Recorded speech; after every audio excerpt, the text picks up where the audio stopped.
L'actualité de NC Première. Les violences faites aux femmes, un fléau.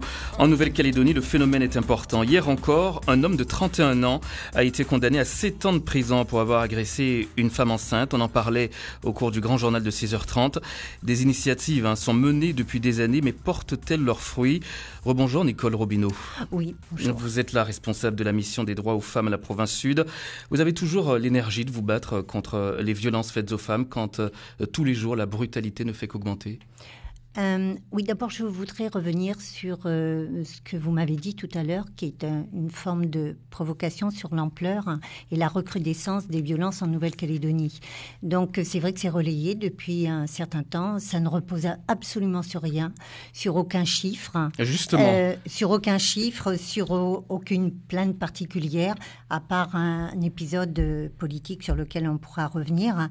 Mais ça ne repose sur rien. Et en plus, une femme meurt tous les 2 jours en métropole, en Suède, et Dieu sait si c'est un pays égalitaire, il continue à avoir des problèmes de violence. Je vous disais tout à l'heure, c'est extrêmement bien partagé dans le monde.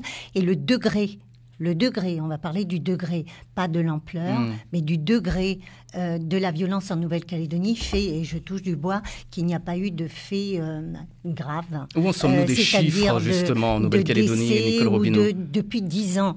Donc, en fait, l'ampleur fait que les femmes parlent de plus en plus aujourd'hui. On a fait un gros travail d'information avec des guides du droit des femmes, de vraiment au plus profond des femmes qui sont éloignées géographiquement pour qu'elles maîtrisent un petit peu mieux leurs droits. Je pense le tiers que des affaires... la parole et les plaintes qui sont données sont en augmentation vu ce travail. Mais écoutez-moi Nicole Robineau, le tiers des affaires inscrites au rôle du tribunal correctionnel lundi étaient des affaires de violence conjugale. Je vais donc dans votre sens. C'est ce qui a changé en Nouvelle-Calédonie. C'est la parole libérée. C'est la parole qui est libérée, c'est ça ? Oui, je pense que c'est un gros travail de fond qui a été fait. Vous savez que c'est assez récent quand même, la prise en compte de la condition féminine sur le territoire. Elle date des accords de Matignon, mais plus précisément après des accords de Nouméa. Donc c'est absolument récent. C'est une volonté qui a été inscrite politiquement d'améliorer la situation des femmes et à tout niveau. Et quand moi j'ai commencé à m'en occuper dans les années 95-96, effectivement dans mon bureau, j'ai vu des femmes victimes de violences. Et quand j'en parlais à l'époque, dans le nord, dans le sud, on me disait non, il n'y a pas de violence chez nous, etc. Donc on est parti sur une enquête INSERM que j'ai eu du mal à faire étendre à la Nouvelle-Calédonie, qui a fait ressortir des chiffres, mais je voulais dire ici qu'elle n'a pas été faite exactement dans les mêmes modalités que celle de l'enquête nationale. Et que donc la prise en compte, c'est pas une femme battue sur 4, c'est toute violence confondue, c'est-à-dire l'insulte, ce qui est grave aussi et qui mène aussi à un certain nombre de violences exagérées. Vous aimeriez qu'une enquête spécifique soit menée en Nouvelle-Calédonie ? On est en train d'y travailler depuis 1 an, puisqu'il n'y a pas eu d'autres enquêtes nationales sur le territoire, et il y en a une autre qui pointe son nez depuis 1 an, et je suis dessus dans tous les ministères, etc. D'ailleurs, j'avais travaillé avec Thierry Lataste quand il était directeur de cabinet de Hollande là-dessus, dans les ministères de l'Outre-mer, etc. C'est une enquête qui va être menée par l'INED, qui est l'Institut national des études démographiques, et qui m'intéresse beaucoup en Nouvelle-Calédonie, parce que là, elle va plus en profondeur sur le phénomène. C'est l'impact qu'il y a non seulement sur la famille, c'est l'intrafamilial qui va être un petit peu mis sous la loupe, et l'impact qu'il y a au niveau des hommes, au niveau des enfants. Donc ça, c'est important. On est en train de travailler dessus. Je ne désespère pas. Elle a été étendue à La Réunion et aux Antilles. Ça a un coût. Ça suppose des experts scientifiques qui viennent la mener sur le territoire. Et donc, on pourra peut-être l'annoncer très bientôt pour justement reposer et cesser des chiffres qui n'ont pas lieu aujourd'hui, parce qu'on ne peut travailler que sur des chiffres orientés des actions. Mais vous qui êtes sur le terrain régulièrement, Nicole Robineau, on peut dire que c'est un phénomène qui est important en Nouvelle-Calédonie. Cette violence faite aux femmes a toujours existé ou elle a pris de l'ampleur aujourd'hui ? C'est difficile à dire, parce que est-ce le fruit du travail qu'on fait depuis 10 ans, c'est ce que je vous disais tout à l'heure. parce qu'il y a un phénomène de tolérance zéro maintenant qui est là chez les femmes qui en parlent, qui ont beaucoup de courage, mais je peux pas vous dire, je peux pas répondre. Depuis lundi et jusqu'à jeudi, vous accueillez maître Luc Frémiot, un magistrat qui est engagé contre la violence faite aux femmes. Cet homme a sorti un livre qui s'intitule « Je vous laisse juge, confidence d'un magistrat qui voulait être libre ». C'est publié aux éditions Michel Lafon. Mais il est également connu pour avoir mis en place une politique pénale pour lutter contre les violences conjugales. Il prône notamment l'éviction des maris brutaux du domicile. C'est une initiative qui doit se mettre en place en Nouvelle-Calédonie. Bien sûr, moi je suis allée le rencontrer à Paris il y a déjà 1 an parce que j'ai découvert son bouquin grâce à un monsieur ici qui me l'avait amené et je trouvais très intéressant son approche des hommes violents. Pourquoi ? Parce que moi, j'avais fait venir des Canadiens il y a une dizaine d'années pour ouvrir le relais de la province sud, qui a ceci d'original, d'inédit, c'est unique en France d'ailleurs, en métropole, de prendre en compte la prévention et les auteurs de violence, de les écouter et de les prendre en compte. Lui va un petit peu plus loin, c'est une autre alternative. Oui, il dit pourquoi laisse-t-on les auteurs de violence dans le domicile ? Absolument. Et les victimes s'enfuir en pleurs au beau milieu de la nuit. Voilà. Les enfants sous le bras, ce n'est pas juste. Donc vous parliez de politique tout à l'heure. Ma politique à moi, c'est d'impliquer beaucoup plus les hommes sur le sujet des femmes qui sont un enjeu majeur de société en Nouvelle-Calédonie. Donc, campagne du ruban blanc, etc. Donc, l'éviction du conjoint. Et c'est suivi d'un protocole de 3 semaines.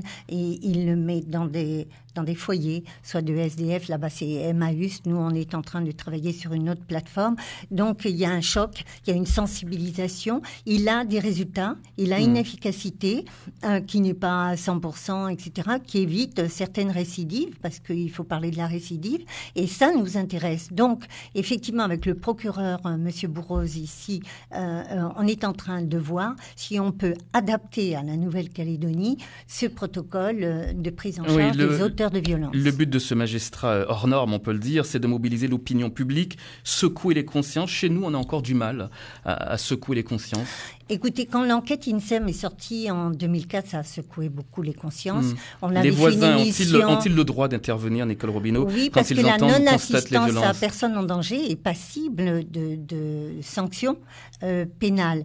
Donc, on a tendance à dire on ne s'intéresse pas, voilà, on ne doit pas s'intéresser à ce qui se passe on dit toujours derrière la porte, on ne sait pas, c'est la sphère privée, etc. C'est faux, judiciairement, en tout cas, c'est faux. Donc, je vous parlais tout à l'heure de réponse collective. Tout le monde est concerné par ce sujet. Ça va bien sûr des politiques, mais ça va aussi dans tous les lieux de pouvoir, au Sénat coutumier, au MEDEF, etc., les lieux de pouvoir, mais aussi la sphère privée, les voisins, etc.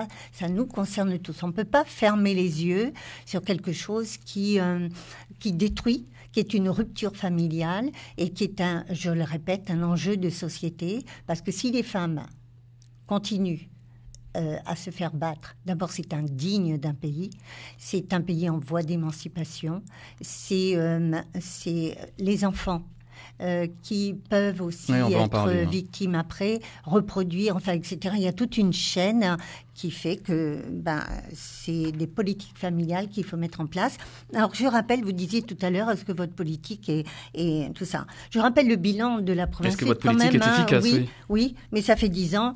Création du centre de conseil familial. Ça fait 10 ans qu'on se bat, mais ça fait 10 ans que les violences augmentent en même temps. On ne peut pas dire qu'elles augmentent. Vous le savez pas. Voilà. Si, parce qu'on est les premiers, que ce soit la police, les seuls chiffres qu'il y a aujourd'hui en Nouvelle-Calédonie, c'est la police, c'est la mission à la condition féminine de la province sud, du Nord et des îles, et c'est nous qui collectons ces chiffres.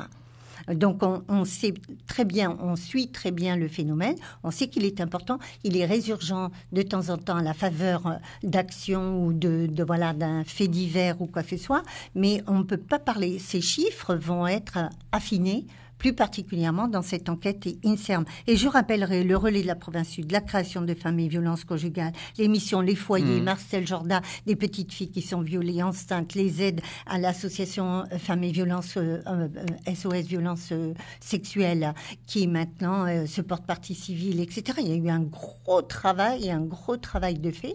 Et je pense que ce travail émerge par des réactions tout à fait normal, et on continuera à le dénoncer, ne serait-ce que de façon médiatique. Il n'empêche que c'est un phénomène quand même dans la société qui inquiète. Nicole Robineau, on continue à en parler avec vous à partir de 7h10. Et les questions d'auditeurs, on l'espère,